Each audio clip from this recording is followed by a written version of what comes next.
What's going on, everybody? Welcome to this week's edition of the UGA Sports All Things Georgia Call-In Show. I'm Paul Maharry. That's Andy Stowe. That's Eddie from Acworth. We appreciate you guys joining us tonight. We're going to have a pretty packed show for you all.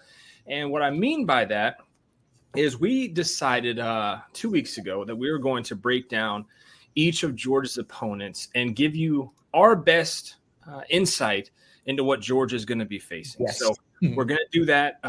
Today's episode is going to cover Clemson and Kentucky. No need really to cover Tennessee Tech. So with taking Tennessee Tech out and UMass, we will have 10 opponents, 5 weeks, 2 opponents a week. So that's how we came about that. Also, we're going to talk a little bit about baseball. We have to touch on the football speeding arrest and what's going on in Athens there. And, it's going to be a really, really fun packed show. And at the end of it, we're going to give out our awards for the Atlanta Braves first half MVP. What all we have on here? MVP, most important hitter, most important pitcher, biggest disappointment hitter, and biggest disappointment pitcher. So we've got both of those. Guys, before I introduce Andy and Eddie for this Sunday night, let us know where you're watching us from. We want to see that into the chat. And then also the reason the show grows and goes is because you guys offer your comments. And if I had to talk to Andy and Eddie for an hour without you guys beeping in, man, I do it throughout the week in a text message thread. I don't know if I can handle it for a whole week. So, and also, Jermaine King brings up a good point. His cousin, I didn't know your cousin was. Oh, that's awesome. Washington. That's awesome. Cool. Makes sense, Stevie King. So, what? Stevie's your brother, I think, maybe. So, congrats to you. We're going to be watching closely. We're broadcasting. If you're listening to the podcast, we broadcast from 8 to 9. The Braves might be able to have their pick. They're at 24 by the end of the show, so we'll keep an eye on that. But, Andy, how was your weekend, my friend? It was good. I, just doing the normal stuff, yard work, watching baseball, all those things. So, yeah, it's been good. Nice. Eddie says his shirt says you cannot be serious. Eddie, how are you, my friend? I'm great. Do you know what this is, Paul? Do you know what this is a throwback to? I'm guessing – you cannot. You said throw is a TV show. Oh my gosh! You really don't know what this is, Andy? Do you know what this T-shirt means? No. This is John McEnroe. Okay, 7-time Grand Slam winner in tennis, and the most famous thing he ever did was yelling at the ref because the ball was out. He thought it was in. You cannot be serious. I have heard of that, but there's no chance I would have. I was going to say Seinfeld. So I was going to say Seinfeld as well. I was thinking of what did George say? I was trying to come up. McEnroe, the all-time ugly American who we all love. He's fantastic. Before we move on, I want to say congrats to Carlos, as y'all call him, Alcatraz, but it's I've been there. He beat Novak Djokovic in 3 straight sets, which that's 3 sets, okay? You have to win 3 out of the 5 to win in tennis. But Djokovic is a monster. He beat him. But also, there's a dog tie in here, guys. Mixed doubles. Jan Zielinski. He won mixed doubles with a partner from Taiwan. He's a Georgia graduate. So congratulations to him. That was there awesome. You go. You definitely got your tennis in there, but I'm glad you brought it back to the dogs. Yeah, we've got a couple shout outs here. We got Goat Dog in here. We got Garrett Key. We got G Key up in this thing. Marshmut's up in here as always. Beyond, there he is. What's up, man? Good to see you guys. Garrett says, love some Wimbledon talk. All right, you're fired, Garrett. Starting off in Georgia baseball, we're watching it live, guys. The Charlie Condon went to the Rockies, and as much as I wanted to see him in Cincinnati, and as much as I wanted to see him be the first overall pick to the Guardians, to say that Georgia, because we went over that, guys. We went over that a couple shows ago, that there's only been 3 teams that have done that, to have a player drafted first overall in basketball. 2? We would have been the 3rd. Okay. So, yeah, LSU and USC, right? Yeah. UCLA. Yeah. I'm sorry. LSU did it twice or something. LSU had multiples. Oh, okay. That's where I was getting it from. So Georgia had Anthony Edwards. I just blanked on Matthew Stafford. Trayvon Walker too. Trayvon Walker. Yeah, Trayvon. And also could have been Charlie Condon, but he went to the Rockies. Should be a good landing spot for him, guys. Quick thoughts on that? I mean, I like it because he can hit a ton of home runs, play out his rookie contract, and leave, and maybe sign with our Atlanta Braves. So, Be nice. I just kind of wish he had ended up at the Reds because it's a bandwagon. I know he can hit a lot of home runs in Colorado with a light air there. I get all that, but they're terrible. I mean, you want to see him go to a team that's good and competitive, like the Reds, play with Ellie De La Cruz. That would have been cool, but whatever. That's the thing that worries me. These great players going to an awful team and are looking around in a couple of years and like, what the hell's going on here? And they never really excel. So we'll see. I told you guys this in the chat. I think we're going to see this a lot more, especially with how NIL has helped transform college baseball and keep those guys. Because it used to be, it was a ton of high school kids getting drafted. And now the draft has shortened. It's a lot more compact. There's not 70 rounds. There's only 20 or something like that. It used to be a ton. And you're going to see a lot of guys make it to the league a lot faster, I think, because of college, because they've been prepping, at that college level. Paul Skeens, we obviously saw what he's doing. He's starting for the NL. I don't know if Charlie will be that fast, but I would assume with the Rockies, he'll be up pretty fast in the major leagues and making an impact for them. I also think, Paul, just to add to that, the NIL will probably keep some of these baseball players in college than they used to be, right? I mean, college is kind of this weird thing off to the side, and players were getting drafted out of high school and they didn't want to go to college, but now they might consider it because the NIL money's ramping up. Here's a perfect example. Big Hoss is in the building. What's up? And Marshall, I saw you with your chest out. Appreciate you here. He says the top high school pitcher in the draft just pulled out and is going to LSU. I mean, there you go. There's some numbers thrown around about guys that were in the College World Series. Obviously, Georgia didn't make it with some guys that were playing for certain teams, making like $1 million bucks. Playing for them. So that's some big money. And also, Big Hoss said also no high school players picked until pick 9. You never see that. Wow. You never see that. That's interesting. So I think this is going to help baseball grow. Scholarships with baseball too.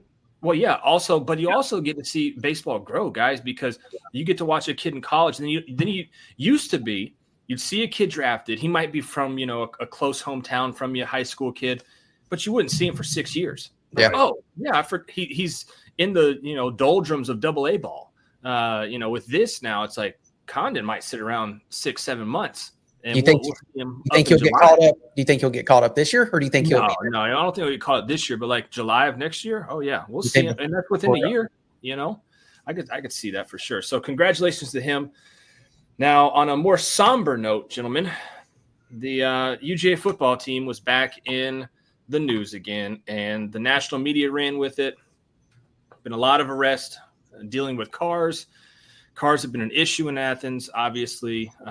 Tragically lost Devin Willock, and it's been a topic, a hot topic for Georgia. And 2 more arrests were made. Bo Hewley, who had 5-star defensive back Ellis Robinson in the car with him, and the report on that one is kind of crazy. Crashed, lost a tire, couldn't accelerate any further because the tire was off. The car was almost what sounded like in the report totaled. And then the next day, you had your starting linebacker, Smile Munden, reckless driving, supposedly racing with true freshman DeMello Jones, who was in a Porsche Panamera, which is like a $75,000 car. DeMello didn't go to jail because he cooperated with police, which I assume, right? And assuming makes an ass out of you and me, that Smile didn't. So that's why he went in.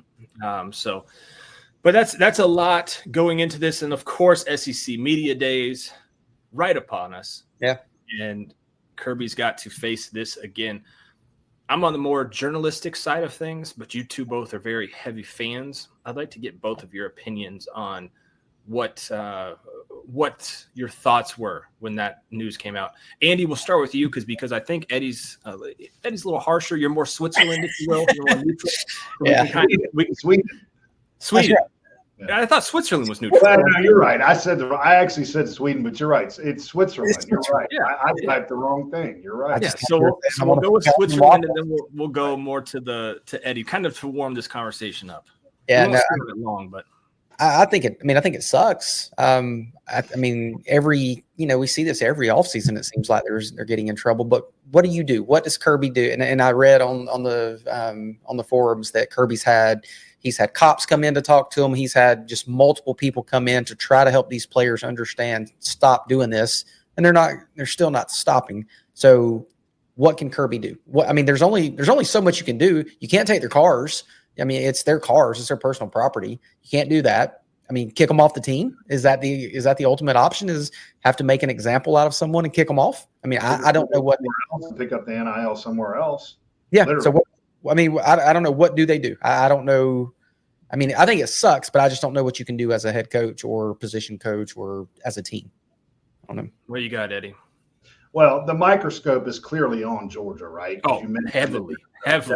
Devin Willock and Chandler LaCroix, you left her out, but I mean, excuse me, yeah, that's okay. I mean, it was a horrible tragedy. So of course, everything. I mean, if Carson Beck rolls through a stop sign tomorrow, that's national news. Another violation, and we're all like, "Who gives a shit?" Right? But that's the way it works now, and it's sad.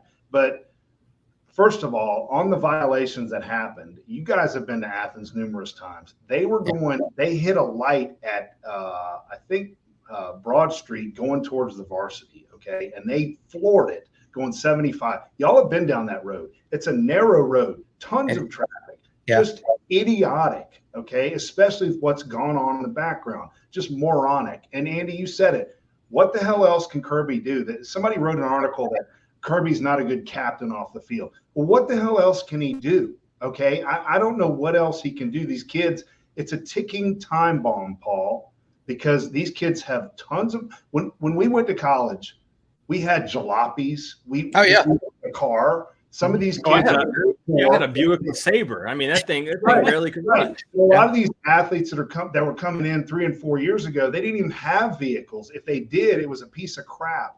Now they have money. They have cars that as adults, we can't operate very well. And they're flying with these Porsches, okay? Of course they're going to do this kind of thing. I'm telling you, the one thing that's going to wake these kids up is the NIL money. You start fining them like NFL players. And I think that's the only way you can wake these kids up. Can you do that? You could talk about how, that they're not employees. How the hell are you going to do that? It leads to unionization, whatever. Yeah. You got to start hitting them in the pocketbook. I don't know any other way to do it. One more thing before, Paul, I give it to you. I am so tired of it just being Georgia. It looks like Georgia's the only team in America that has traffic violations. That is total bullshit. I want to see traffic violations when Nick Saban was the coach at Alabama. And I know it's more focused on us because 2 people died. God forbid. That was horrible. I'm not excusing that, but it's all over the nation. Every kid is doing this. They're all speeding. Hell, Paul, you probably sped today, didn't you? I don't think I did. No, I drive pretty slow, Eddie. I've been made fun of. I don't know about that. Yeah, I've been made fun of. But there's a difference between speeding and racing, right? Let's say that. Well, look, y'all know where I work at, and right where I work at, I see guys almost daily going way over the speed limit, and some of those guys pull into a certain parking lot right up the street. So I don't. And so there's been some comments, and not trying to call Beyond out or Garrett Key out, because both of them make great points.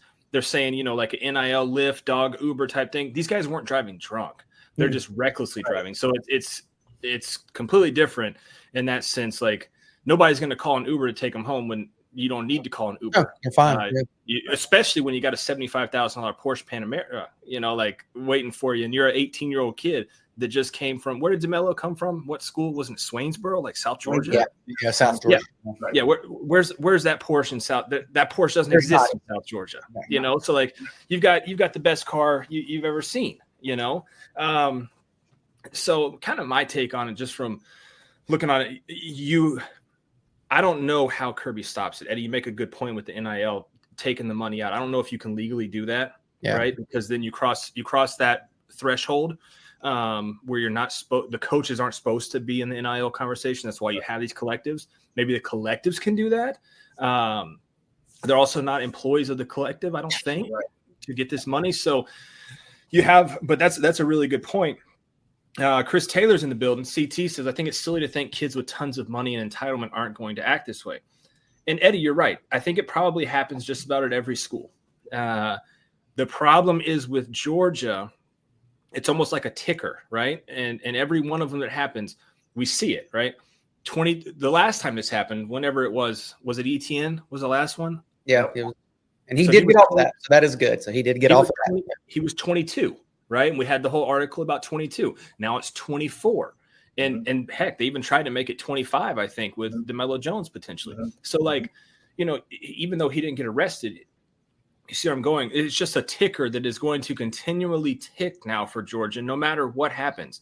And, you know, maybe some other police departments in other counties or cities take it more lenient on those football programs. I think we so. know ACCPD doesn't play, and rightfully so, though, right? They had 2 young lives lost that were doing this exact same thing. So, you know, they're not going to take it easy on the football team, and they shouldn't, because these guys shouldn't have free reign to just, you know, go 100 miles per hour around Athens. So, you know, it's just one of those things where the narrative is going to continue to stick. You're giving young kids really fast cars. Yep. And I'm telling you right now, if I had a Dodge Charger Hellcat back when I was in college running around Athens, I probably would have caught a couple speeding tickets too, man. Yeah. And especially if all my buddies that I hung out with, right, all of them, they have all fast have cars too. Yes. But it's also so easy for us as adults, and I'm older than you guys. I know we've established that precedent, but whatever. Just think back when you were 18 to 20 years old. Just think about your mindset. Completely invincible. I'm never going to die. We all thought that way, and now we're beyond that. So we're looking back and watching these players like, what the hell are you doing? They are in that mindset where nothing bad is ever going to happen to them. Floor it on Baxter, floor it on Broad. Who cares? Nothing's going to happen to me. That's the mindset that they're in. They're kids. Yeah, so it's one of those things that you have to just continue to try to teach them, coach them up with bringing different people in, and see if it'll finally stick and hit home, you know, or make them run till they can't run anymore. You know, and sadly, they're kind of beyond. I'm not trying to minimize the death of Chandler LaCroix and Devin Willa. They're kind of gone beyond that, right? Yeah. So now it's not in their front of their mind right now, right? So you know, we'll just go for it. There's a lot of nice fast cars right up the street where I work at. So it's time bomb, Paul. It is a ticking time bomb, not just in Athens and across the country. Yeah. So I don't know how you fix it. I will say, though, we can help fix this Georgia football program against Clemson and Kentucky. You guys have done extensive yeoman's work. Extensive background research, gentlemen, and we appreciate it here at UJSports.com for Lindy's and also Phil Steele. And we'll give our own expert analysis in here, but those guys have really – well, Phil Steele, I don't know if Lindy's is an actual person. I think it's a collective, but Phil Steele also has tons of people working for him, but he has his name on it. So anyway, we will break it down. First off, Georgia, first game of the season, Clemson. Now, this game, probably 4 years ago, was a lot more scary than it is today, gentlemen? Yeah. Easily, right? You have one team that was, you know, the up-and-coming coach, the up-and-coming program. They haven't embraced NIL. They haven't embraced a lot of what changes have happened in college football. Now, they're able to still recruit. They are. But when you're losing players through the transfer portal and you're not really doing things that other teams are doing with NIL, eventually your school is going to fall behind. And I think that's what's happening with Clemson. And so Georgia goes into this game against Clemson. 48 days till kickoff, right? Is that right? Yeah, 48 days. Yeah. The history of this matchup, Georgia leads this matchup 43-18 with 4 ties. That's pretty crazy. And also the last 5 matchups, Georgia's 4-1. Clemson has 7 returning offensive starters, 3 returning defensive starters, and they return their punter. So they've got 3 guys on defense coming back. One guy that's just around the corner, true freshman Sammy Brown. I wonder if we'll see him. He's getting a lot of love. Yeah, for Clemson. Yeah. But Break down this game for me, Andy and Eddie. You guys have, like I said, done some pretty extensive research. Who should we be watching for on the Clemson side of the ball? Well, I think Barrett Carter's the guy on defense. I mean, he's projected, first round, like defensive. And I think Lindy's has him projected as the defensive player of the year in college football. That's pretty crazy. He's a good player. He's a good player from North Gwinnett. I know George was after him. He bought into what Clemson was selling, though, and went there, and he's had a pretty successful career. And, of course, I got Cade Klubnik, but, what do you guys think that he's going to do under – That's a big question mark. He is a big question mark. But they got Lincoln Riley's brother. Now, I guess we saw what he can do in TCU. I know it's a different level of talent that TCU is putting out there, but do you think he's going to make a big impact? I mean, do you think – Let me see here. What did Cade – so Cade will be a junior this year. That's crazy. I feel like he just got there. And now last year he had 19 touchdowns and 9 interceptions. He passed for 2,844 yards. He had decent stats, but they, Phil Moffa's going to be their guy at halfback. Yeah. Another Georgia kid, Grayson. Yeah.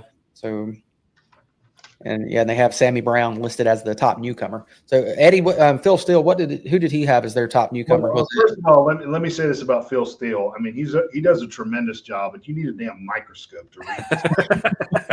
Yeah, I can't believe Andy took the Lindy's from you, knowing you have the bad eyesight. You're older.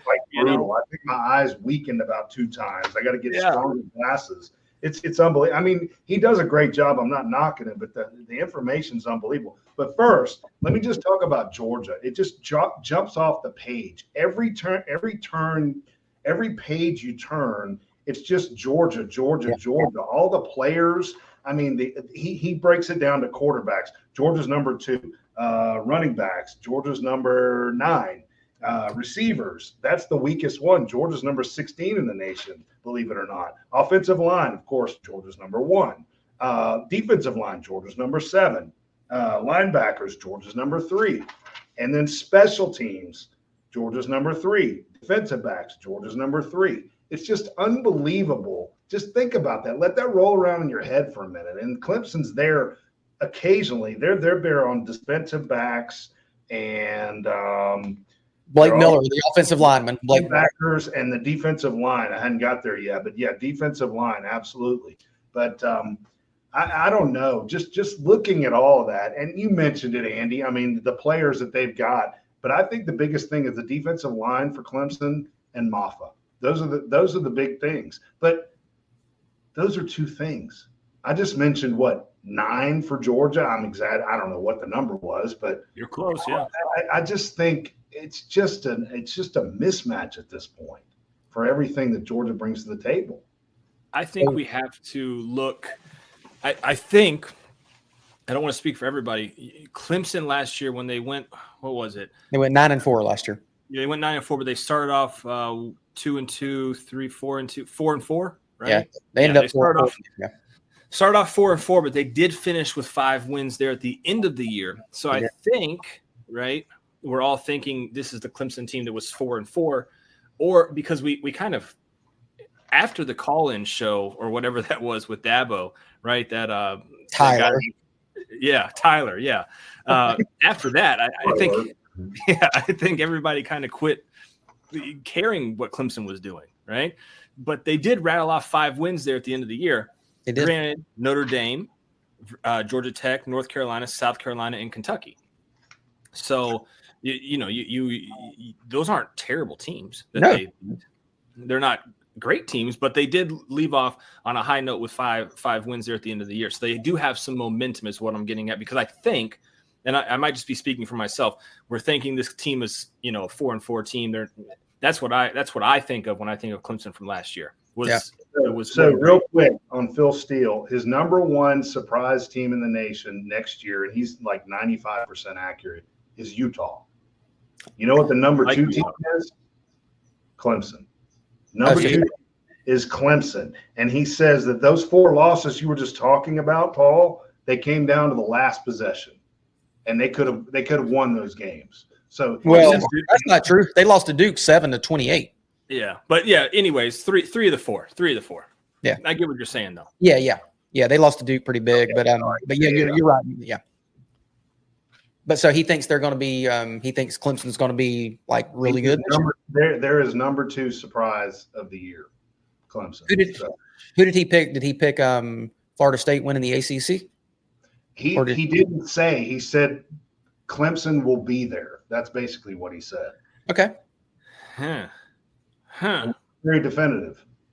I'm not sold on that. They do have Peter Woods though. That's a name. So if we're what we're doing here is kind of giving you that preview. So when you go have that locker room or that water cooler talk when the season's starting, because everybody talks about the first game so heavily, right? Because you have so long until it happens.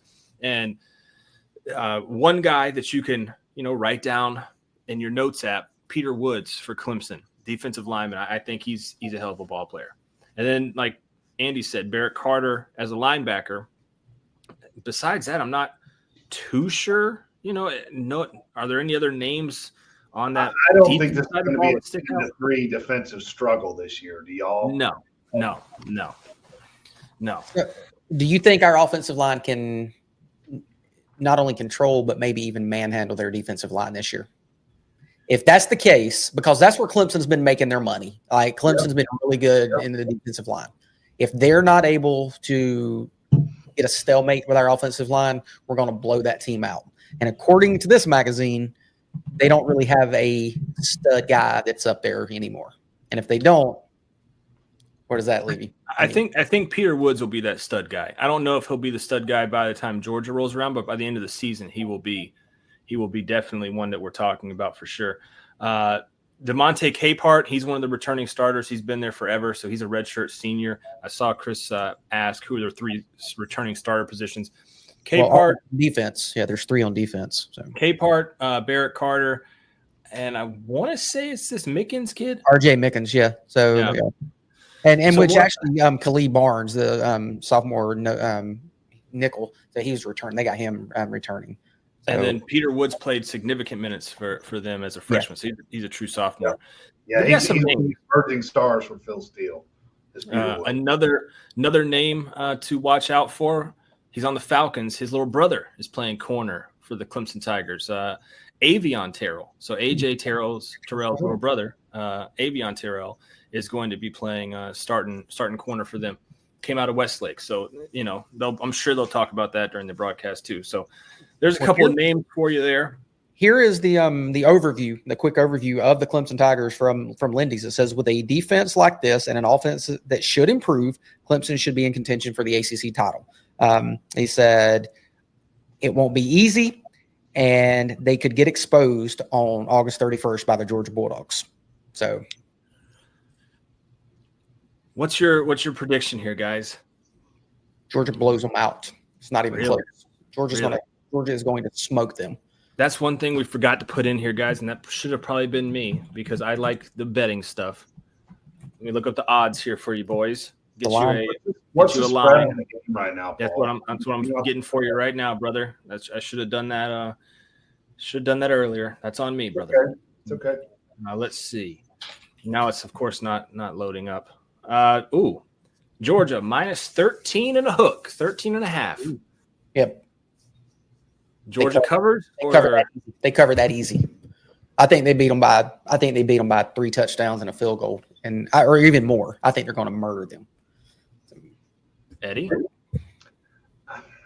you said 13 and a hook. Yep. I'm going to say 10. I don't think they cover. Look at Go Dog. Go Dog says 45-9. Beyond Creative says by 40. No, I mean, come on. It's the first game. Remember what happened 2 years ago versus the Oregon Ducks? Everybody there. And you know what, Amy? I looked around. I was like, what the hell am I watching? I've never seen it before in my life. You're going to see it again. That's what's going to happen. I don't know. I just think I'm going to say 10. I'm going to say Georgia does not cover. I'm going to say it right now. Let me ask you guys this. Would you rather have DJ Uyunglele at quarterback or Cade Klubnik? If you're Clemson, you're the Clemson Tigers. Who would you rather have? Cade Klubnik. Yeah, probably Klubnik. Yeah. But so DJU is at Florida State. How fun is it going to be when Florida State beats? Oh yeah, can't wait to watch that game. Yeah, can't wait to watch that game. Andy, go ahead and keep a running tally of this. We'll do it for each game. Okay. So you say they're covering. Eddie says they're not. Man, I'm gonna say. You say they're covering. I know you are. I know what you're saying. You think they're smoke them. Tough, I say they cover, but it's like maybe by 2 touchdowns. Like that hook is something there. So I'll take the over, or I'll take the spread. I'll take the Georgia minus 13.5. But I think it'll be a close enough game. They've got some players. Like, let's not downgrade this Clemson team. Exactly. They do have some players on this team, and they always every year have a guy that we've never heard of that goes out there and plays. That's a 3-star kid that was overlooked, and Clemson offered him, and then he shut down his recruitment. Didn't go to any camp, so he didn't get his star level up any higher. He just went to Clemson, put in the work. They've probably got 4 of those guys on the defensive side of the ball, would be my guess, that we've never even talked about. So they'll be out. Goat Dog said we are getting some defensive touchdowns. That's what I think is going to happen too. I think we are going to give Cade Klubnik all kinds of problems. I think our defense is going to. So this is a huge test, guys, because we've talked about this. We talked about it 2 weeks ago, and I kind of blew it off at the beginning of the show. And then when we started talking more in depth about the positions, I think it is the secondary that's probably the scariest for Georgia. It's going to be a true test. Cade Klubnik's he's no pushover, right? No, he's good. Versus Kentucky, the last game of the season, their bowl game went 30 of 41, 264 yards. Didn't throw a touchdown though. And then the game before that, 15 of 27 for a good old 100 yards against South Carolina. He's went over 300 yards against Charleston Southern in their second game of the year. That's only, and then against Miami went for 314. But he's not a pushover though. He's a good quarterback. I should know this. How are his legs? I really don't know. He's a good runner. Yeah, he's a good runner. He's certainly not DJU, right? He is. If I had to compare him to somebody, probably like a Stetson Bennett. He's not as fast as Stetson though. He's not as fast as Stetson, but he can get out of the pocket like Stetson. Yeah, he's not as shifty. He doesn't move and he's shifty, right? He's not as shifty as Stetson. Stetson was different, but he's more mobile. He's more mobile than Carson Beck. He's more mobile than Beck, but but he's not Stetson either though. So. But he can also get out of trouble. He can. He's not a statue, right? No, he's no JT Daniels back there. So Georgia will have to put some pressure on him to get him moving around a little bit back there. Chris Taylor says, but Dabo is trending downward. I think that continues to materialize on the field. Great point. I wanted to touch on this too. His lack of, and I'm not saying they're not doing NIL up there because they wouldn't get a single player if they weren't. But his lack of transfer portal awareness has to eventually bite them in the ass. I don't know if this is the season that it does. I mean, you cannot. And the good thing for Clemson, if you're a Clemson fan, they recruit really high character kids. Like, you're not going to hear a lot of trouble coming out of Clemson. They recruit the type of player that they like. The Barrett Carters of the world, the Sammy Browns of the world, that's just solid kids that you're not going to get much out of in terms of off the field stuff. But the problem is that they fill the rest of the roster with like walk-ons and like, oh, Kirk Herbstreit, your son wants to play for us. All right, we'll give him a scholarship. Like, they're not very deep, and he hasn't embraced the transfer portal yet. Where do we see Clemson? Let's say they lose this game against Georgia. Okay. Right? With all intents and purposes, they're minus 13.5. So that's an easy, thing to say. Where does this program go? Where they were calling for Dabo's head when they were 4-4. They turned around. They won the 5 games. Well, Dabo was supposed to go to Bama, guys. Like, it was a lock. Yeah. That was the next guy in line. He did not get a phone call. So where do they go from here? Well, here are two questions that Lindy's has. It said, can the offense reverse the turnovers? That's one of the issues. And like whoever was saying a minute ago about the turnovers that Georgia would get defensive touchdowns. And that's one of the things they talked about. All of the Clemson gave the ball away 22 times, including 13 fumbles last year.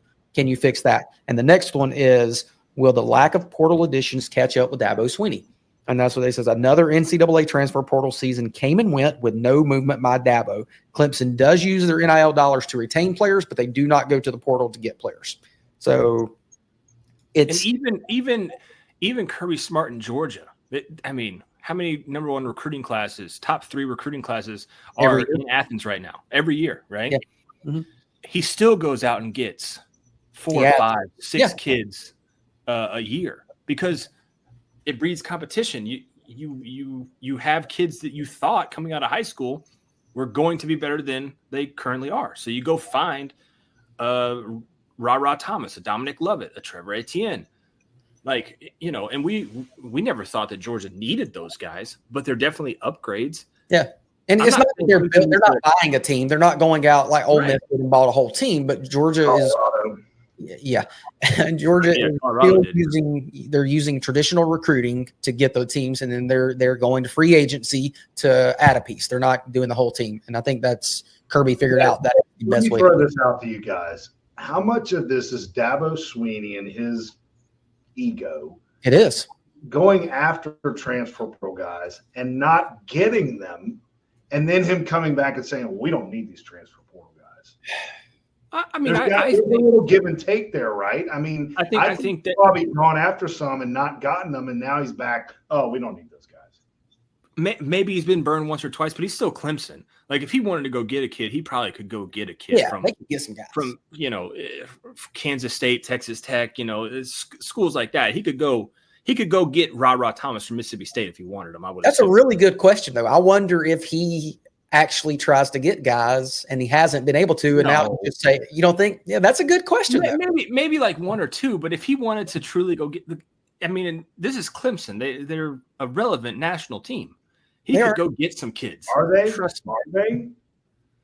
They're more relevant than some of these teams that the kids are playing on now. Ole Miss, Ole Miss hasn't been relevant, and they bought a whole team. Okay, so a kid at Washington State gets a call from Dabo and says, hey, you want to come play wide receiver? Yeah, he's probably going to go. Maybe he spurned him and went to Florida. And Dabo's like, we don't need that. I don't know what the reason. Asking the question, I don't know. Yeah, I don't know what the reason is why he hasn't embraced it. But if you don't embrace something like that, eventually it's going to pass you by. Yeah, and you're going to get left behind. And Goat made a great point here. Said Big 12 might send them into the ether and disappear. They're talking about, transferring, leaving the ACC with FSU and then heading to the Big 12. Big 12, yeah. And that's crazy because they were saying the Big 10 was a lock. And then all of a sudden this Big 12 thing started coming out last week. So. Wherever they go, you can maybe not take transfer kids in the ACC and still be relevant and maybe make it to the national or the ACC championship. You can't do it in the SEC. You can't do it in the Big 10. You can't do it in the Big 12. No. Like you have to start embracing that. So it'd be interesting to see, the name, image, and likeness comment still, it tickles me to death when he said we're in the I don't want to misquote it. Something about like the only name, image, and likeness this program needs is Jesus or something like that. Yeah. That's the only name, image, and likeness we're following here. And it's like, all right, I get what you're saying, but also at the same time, like, you have these resources, use them. But if he doesn't, who knows? We'll see. He may be other team high school ball soon. So. Yeah. See him on the sidelines at Clemson High School as opposed to. Does this game change because real quick on this? Does this game change because it's a neutral field site? I think the spread changes. I mean, if we were at home, Paul, would you be like, "Oh, we cover this 100%"? Yeah, I think. Yeah, I think kind of waver a little bit. Yeah, I think. Yeah. But at the same time, Georgia's played in that stadium so many times, right? And they haven't had really good luck overall. They haven't been very good. It's going to be a home game basically, and I'm glad Clemson will be there. Clemson will be there. Oh, they'll be there still. But I'm glad you said that, Eddie, because some of when we get down on our notes a little bit, we're going to talk about Georgia playing in that stadium potentially 3 times this year, or 4 times. So. Hey, Jay-Way's out there running them trucks. I see you, Jay-Way. He says 12 noon reminds me of Oregon versus UGA. That game wasn't at 12. I was going to say it wasn't at noon. Yeah, it is a noon game for this one, and that's terrible. Yeah. But whatever. Get it knocked out, get it out of the way, and see the rest of it. What if it was at Clemson? We'd still win. Would still win. Would you say that Georgia still covers 13.5? Yes. I think I think Georgia and Ohio State are the 2 best teams, and I think they're going to I don't think Clemson's going to be that good this year. I think they're going to be good, but they're not going to be that good.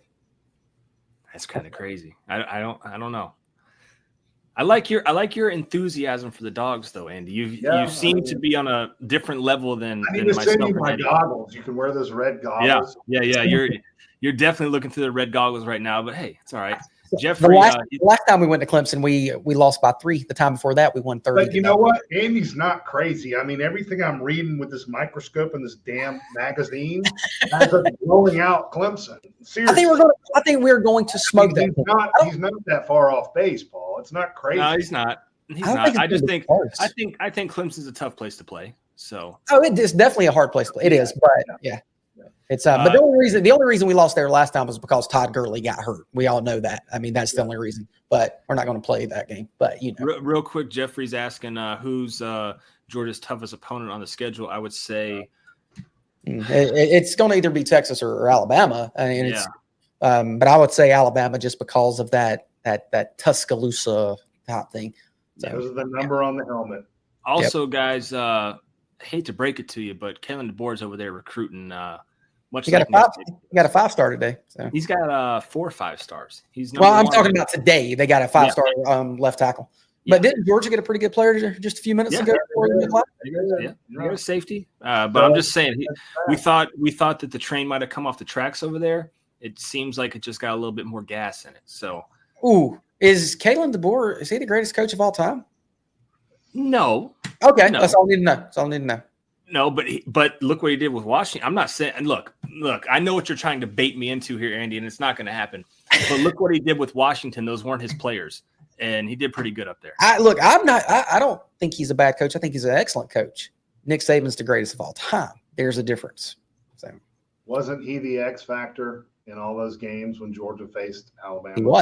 He was. The talent was pretty even, right? Yeah. Okay. Do we no, I guess I should say we don't know about Kalen DeBoer yet. We just don't know. We will find out when we go. Now he's not. I don't think he's going to be in the GOAT conversation. Okay. No. What I mean is he the X factor that gets Bama over the hump against Georgia because it'll be very interesting to watch, Eddie, because Nick Saban was very defensive minded. So was Kirby, right? Mm-hmm. And now Alabama has a very high offensive-minded head coach. That's right. I think for those that thought this was just going to be one of those, Georgia can run in there and flip the script, let's pump the brakes just a little bit. I'm not saying they can't. Let's pump the brakes just a little bit because I think DeBoer has done some good things over there so far. Now, I just think we don't have that Saban factor, that whole, it's almost like we're beat before we get there that factor. And now it's just like, we can go do this. And I think Kirby and this team has that, they have that swagger now. Like, I mean, Kirby, everybody's saying Kirby's the best coach in college football. They're saying Georgia's the best coach or Georgia's the best team in college football. We have that, that little something special. So. Goat Dog says he is in Kalen DeBoer's just in a great position. Saban left the car running. He did. And he could have turned the car off, but he put some more gas in it, kept it going. But also, how does he handle the pressure of being the guy following the GOAT? And when you have people saying, it's getting better. Like there's people out there talking about it's going to be better with Kalen DeBoer. That's a lot of pressure. Ridiculous at this point. Yeah, that might be a little too much. Do we need to talk about Alabama? Kentucky. Let's go to Kentucky. Yeah, we're not on Alabama. There we'll get there. What, third show maybe? I don't know when. Yeah. Off to Kentucky, another team that past few years, Mark Stoops and his gang. This might come off as like a hot take. I don't know. I feel like it's yours. It's probably it's gonna be maybe just like a lukewarm thing here. People have hyped up Mark Stoops a ton. They have, and they continue. Like I see where he made the progression, right? But it has now kind of plateaued to me in a sense. I got a question for y'all. Should he have taken the Texas A&M job? I definitely would have. Yeah, absolutely. Me too. Yeah. So I think he should have ran out the door for that. But now he might have got blocked with the fans. I know there was a lot of that stuff going on. But well, they ended up with what? Mike Elko, right? Mike Elko, yeah. And that's what is Mike Elko any better than? No, I don't think so. But anyways, that's kind of my hot take is that we seem to put Bob Stoops on this level of like, and he did. He totally did. He took Kentucky from being a basketball school to where it is relevant now when Kentucky, because it used to not be, guys. Kentucky, when I was in college, probably, I don't know if it was for you two, Andy and Eddie, but when I was, Kentucky were those games where like you get drunk out in the parking lot until like first quarter ended. You'd show up for about a quarter and a half, and then you're out of there. You're not staying the whole game. The Clunker game. That's what they were. It was your homecoming game some years if you didn't have Vandy at home. Like it wasn't a huge deal, right? Well, Georgia's won 14 in a row over Kentucky. So that's say that one more again. They have won 14 in a row over Kentucky. So I guess that's the longest streak against Kentucky now because Florida was. Remember? Florida was like 20 whatever, Yeah, 21, 22, something like that. History right there. The highlights here on Phil Steele are very minimal. Okay, that's just. I'm sorry. I'm not trying to be mean to Kentucky, but it's very minimal. Deion Walker, that's the highlight right there. And I'll tell you what, he's really good. I'll tell you what. Had he entered into the portal, he would be at Athens, Georgia right now. I promise you that. Well, I think you had said that's happening at one time. It looked like that was going to happen. He had he entered into the portal, I think he would have been in Athens, and he's really, really good. Now, let me ask you all this. It's kind of a rhetorical question. Brock Vandegrift is probably going to be the starter, and JDJ, Jamon Dumas-Johnson. Is there anything there to the revenge factor? We're going to play these guys out of our minds because Georgia kind of spurned us and we transferred. Does that weigh in at all in this game? Sure, but it's not. They don't have enough. I mean, there's not enough around them to make a difference. No, there's not. That's the thing. That's only two guys. Brock's still a question mark, right? Let's be honest. So with Kentucky, right? The thing with Brock is that'll be his third game of the year, if I'm not mistaken. That's right. Yeah, they play Southern Miss, South Carolina, then us. Right. So it'll be his third game. Say the two first ones again. Southern Miss, South Carolina, then us. Yeah. Okay, so South Carolina is going to be a tough game for him. Where is that game? Is it? They're all at home. They open three at home. Yeah. Yep. Okay. 4 in a row. They have 4 straight at home. Yeah, they have 4 in a row. That's exactly right. They play Ohio, but who gives a shit about that, right? Right. I agree with you, Paul. South Carolina and they're no pushover, right? No. And Southern Miss could be a potential kind of good. Yeah, Southern Miss isn't bad. Yeah. Group of 5 team to play them. I think for Brock, not so much JDJ because JDJ is going to go in there and start for them and be the quarterback of the defense for them. And congratulations to him. He didn't. And I don't want to see any hate for him. Like he didn't do anything wrong at Georgia. No. It's just he got passed over. And it is what it is. But he's still good enough to play at the P5 level. He's still good enough to probably get drafted. Yeah. He just had a better business opportunity to go play at Kentucky. So he's going to – I think he'll be the one, if you're talking about like a revenge tour, he's going to try to get like 15 tackles, 16 tackles, be in everybody's face. Brock, I think, is just going to try to go out there and try to play football and like – go up against this Georgia defense, which he's gone up against a ton in practice, and try to get out of his own head because practices weren't always great for Brock, right? And going up against Malachi Starks and Michael Williams and all those guys, again, he might have a little bit of like a nightmare, reoccurring nightmare that he's had to face this before in practice. So to answer your question, JDJ, yeah, I think he's going to come out and it's going to be kind of like a revenge. I want to show these guys what I can do, try to do the best I can. For Brock, it's just going to be one of those like, please let me get out of here, not throw 3 picks and, shake everybody's hand on the other sideline when I leave out of here. It's what I'm thinking. Yeah, I agree. And they're returning 9 starters on defense. And and you're bringing in Jamon Dumas-Johnson to help those returning guys. So that's a big plus, and that's what the overview here says. They had a top 20 ranked transfer class, which is huge. I mean, that's massive for them. And then they have several starters with that extra eligibility. I guess they're finishing. Starters back on defense and Phil Steele says a potentially dominating front 7. Whatever. So I will say JJ Weaver, I like his game. Deion Walker's good. I've always liked JDJ. They've got wide receiver Dane Key. I like him. He'll be a name that we're talking about during the game. Good. Yeah. And then also Barry and Brown. Both of those guys are really good wideouts. So if JDJ never gets hurt, is he still a Georgia Bulldog? What do y'all think? Yeah, I mean, I don't. Oh man, that's tough. That's such a hypothetical. Yeah, that's hard. I don't know if CJ gets to shine as much as he. Yeah, yeah. I don't think CJ gets to shine as much as he did, Right. and then take over. Probably doesn't get the chance, right? Right. Again, I just mentioned they had the 9 or 10 guys on returning. They were also on scoring defense. They were 53rd in the country, so that's pretty decent. I mean, so that's those guys coming back, so they could pose a little threat. So for JDJ, I think it wouldn't have happened during the season, obviously, but maybe this off season, he would have been passed over. Beat out. Yeah. Yeah. So, but he'd probably still be a Bulldog, right? Well, I don't know. No, he probably would have transferred not as quick as he did, right? Yeah. But he probably would have transferred. Now, would he had ended up at Kentucky? You know, who knows? Probably not because of the conference transfer thing, but right. So it worked out. They've got to find out a way to score, man, because their offense was terrible last year. Yeah. Their running back, was he on their team? So, no, this is okay.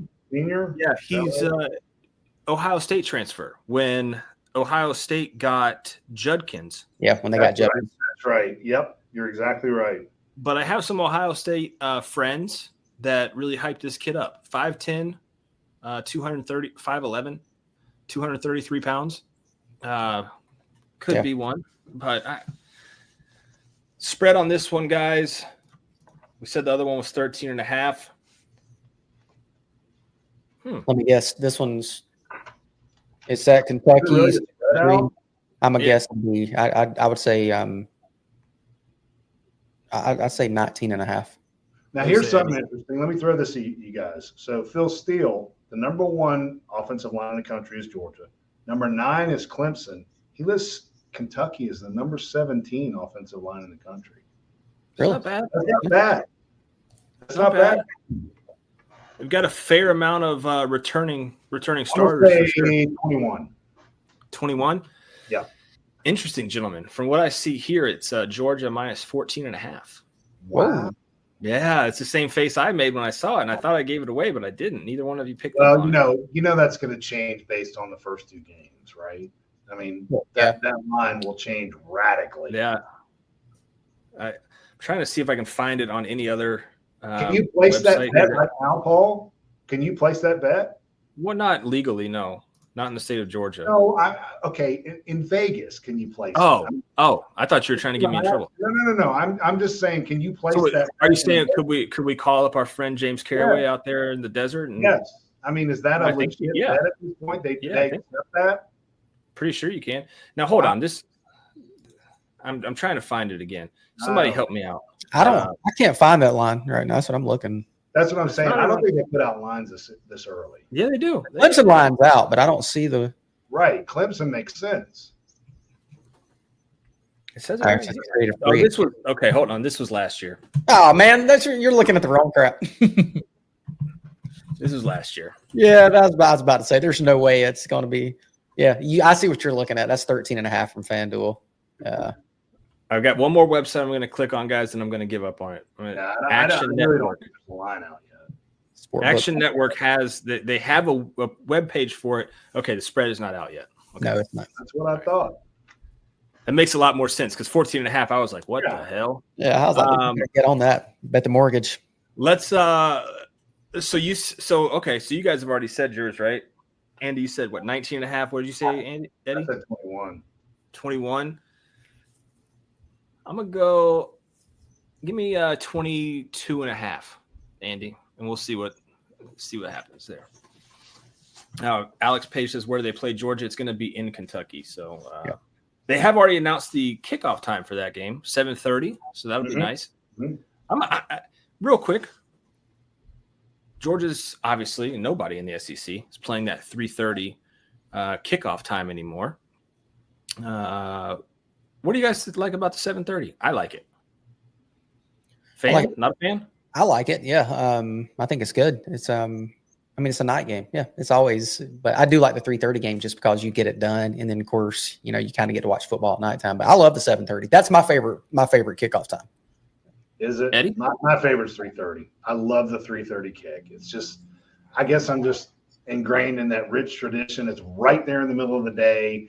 Paul, we can get on the POS show at a decent hour and talk about them for 3 hours. And it's that is very right? true. Yeah. Now, if I'm being like a selfish person, I would love a noon. I would love a noon kick every game. Well, the noon is ridiculous. Come on. If you weren't doing the POS, what would be your ideal time? Okay, if I wasn't doing the 3-hour show, I would want the 7:30 because for me, the 3:30 game. And I've never fallen asleep during a Georgia game at 3:30. I say that kind of tongue in cheek there. I have, unfortunately. The 3:30 game for me, guys, it's the perfect nap opportunity on a Saturday in the fall. You watch that noon kick, which is normally an Ohio State, Michigan, some type of game there. You watch that one through. You get to the 3:30 game by halftime, boys. You're ready to hit the snooze button for about an hour. Yeah, and then you rally. 2:30 to 3. That works for me. I'd take that nap. See, but then you're missing all the endings of the noon game. Yeah. No, not. They end about 3:20. See, I know what I'm doing. Yeah, but you're taking a 30-minute nap, 2:30 to 3. I can't. I don't have that much discipline. I can't. I'm out for an hour. I'll miss all those games. That's all you need. 20 minutes. That's the perfect nap. That's all you need. So, anyways, I'm glad it went to 7:30. I'm glad it went to 7:30 because there's no naps at 7:30. Okay, that's called going to bed, and I don't go to bed that soon. I know you do, Andy, but I don't. Oh, I do. Yeah, it's getting bedtime. So. Real quick before we go, guys, I know that we decided we were going to talk about these Atlanta Braves.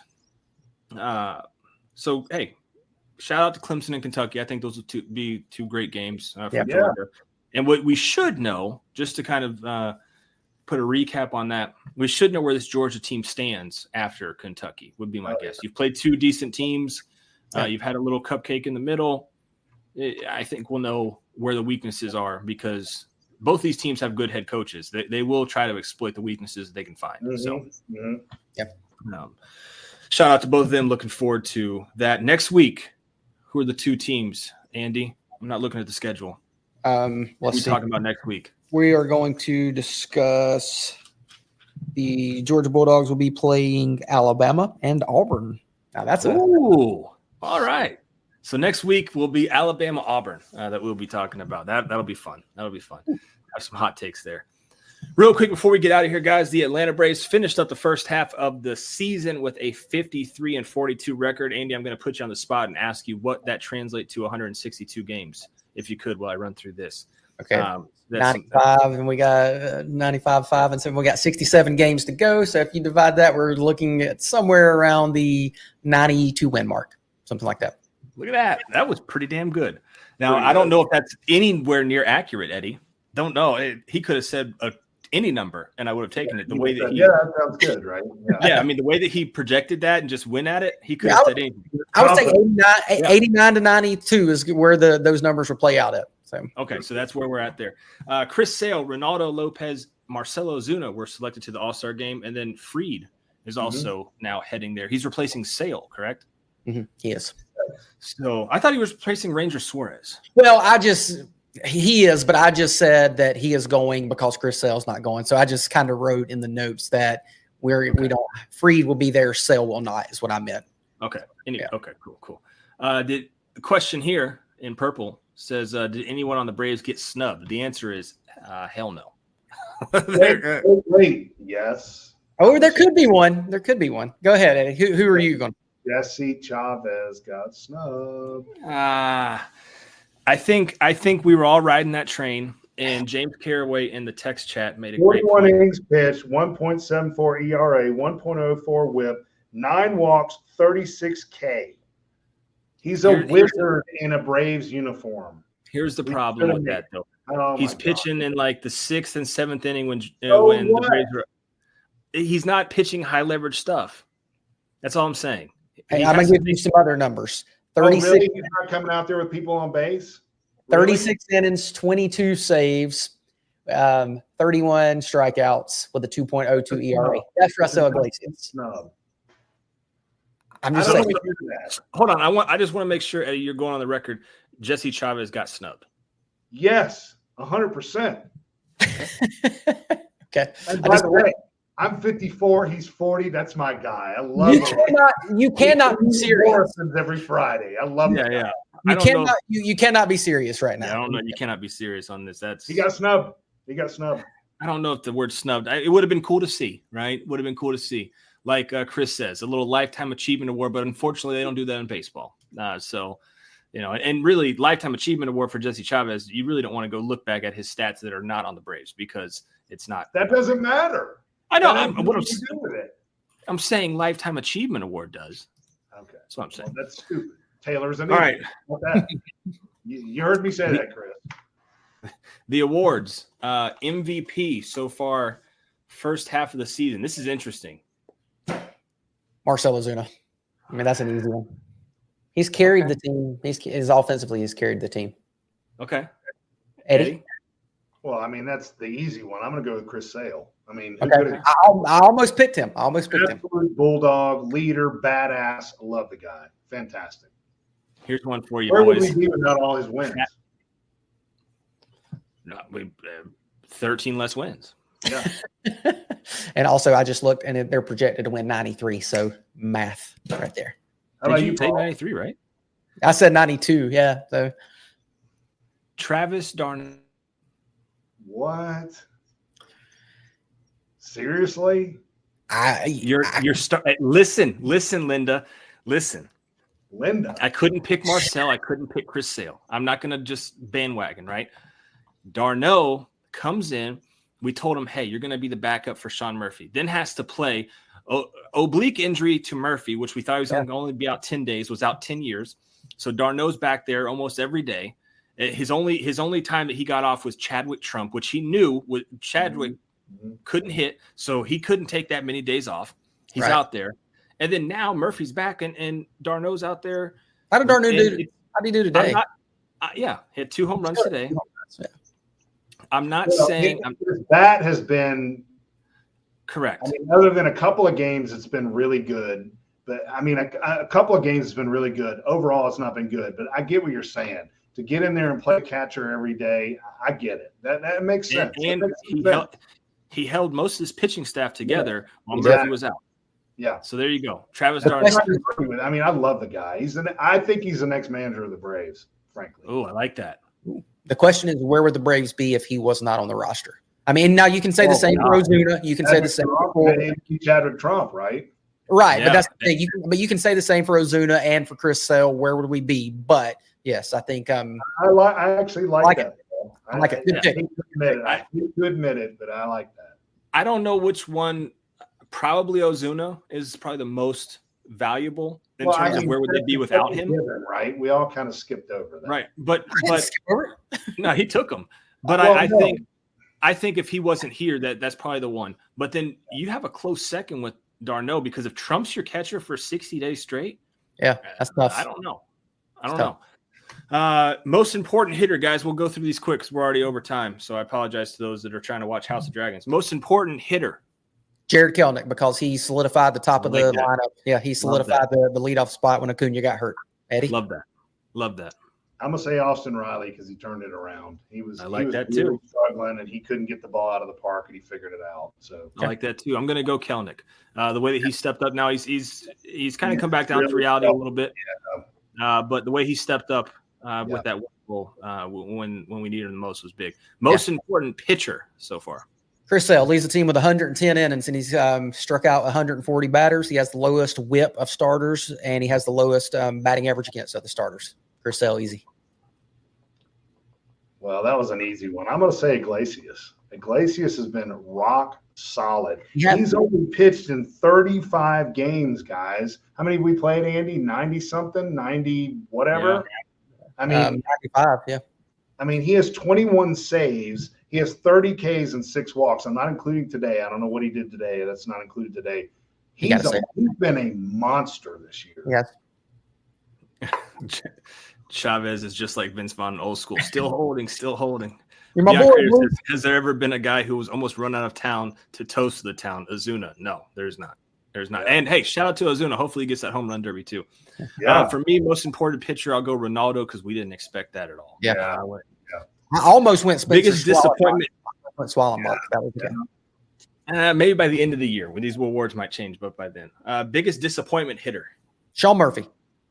211 batting average, 277 OBP, OPS of only 653. And he was a guy that was killing it last year till the second half. That's Sean Murphy.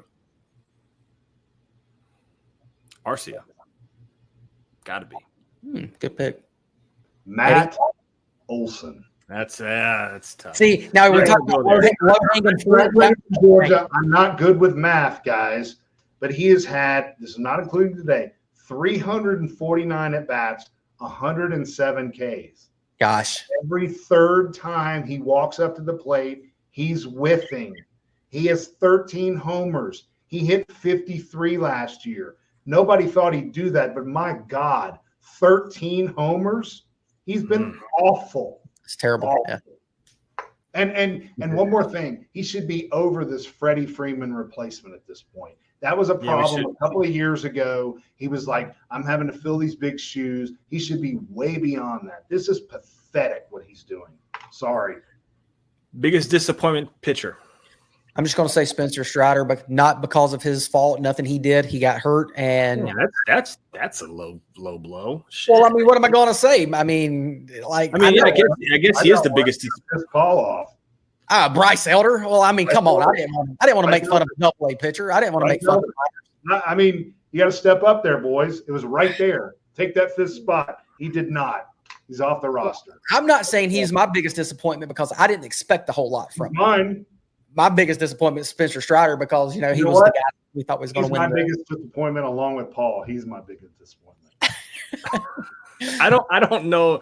I guess probably Elder, but I really don't know off the top of my head if I have a disappointment pitcher. I think they've all done. Charlie Morton would kind of. He's got a 4.04 ERA though. Yeah, so up and down. Yeah. You know what? I'll go Charlie there to be different, but I don't know if there's really a huge disappointing pitcher because it's been good. It's really good. And real quick, guys, trade deadlines July 30th. Screw it. We'll talk about that next week. We got time. Yeah. All right, guys, we appreciate you joining us. Before you guys head out, thank you so much for watching. Before you guys head out, Chet Summers says Minter. Oh, that's interesting. I almost said Minter. But he's had a pretty good year. Yeah. I think recency bias today kind of caught up to him, too. Yeah, because he's got a 3.16 ERA on the year. You take away those 2 or 3 runs today, his ERA is like 2.50. So. Right. Guys, before you head out, hit that like button for us. And also, real quick, if you stayed around with us this whole time, we're doing a UGA football, college football dynasty tomorrow night with your boy. We're going to be running the UGA dynasty. Game comes out at 4 o'clock. I definitely can't start at 4 o'clock, but I should be on here around 8 o'clock or so, and we will run through the UGA football dynasty. We'll start it up. We'll start a recruiting board. We'll redshirt players. We'll do the whole 9 yards. So it should be fun. And hope you guys can tune in for that. I've already got everything set up. We're ready to go. I don't know if any of you guys caught it or not. I did a little quick preview yesterday, but I got rid of that video pretty fast. So we will be live. I say we. Andy can come, Eddie can come, whatever. But I will be live running this. Why rebuild UGA? Because this is UGA sports. So that's why. I know that they're the best team in the game, but also be kind of weird if I was like, hey, UGA sports, we're going to rebuild Georgia Southern. So we're going to do the Georgia Bulldogs and have some fun with that. Kennesaw State. We can do Kennesaw. That could be fun. Yeah. We'll have Kennesaw State the last ranked team on the sports. Yeah, that's what they are. All right, guys, appreciate you so much. Before you head out, hit that like button, share it with a friend, and we'll see you next Sunday, 8 p.m. This is the Georgia. What is this? This is the UGA Sports, all things Georgia call-in show presented by UGAsports.com. Paul Maharry, Andy Stowe, Eddie from Acworth. We'll see you next week. Thanks. Sure.